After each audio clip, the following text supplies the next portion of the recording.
Hi there. Many people believe that farming is very easy. All you do is you put some seeds in the ground or maybe a seedling of a tree and it is growing. That's it. This is also, some farmers believe the same. It's not true. In fact, being a farmer is probably the most complicated profession there is, period.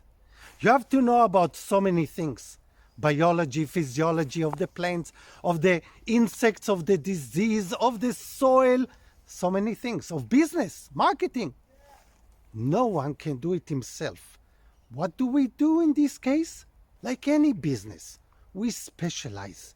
So in 2023, let's specialize, including farmers, farming, and have others to help us as much as we can and they are able to give us. Bye bye.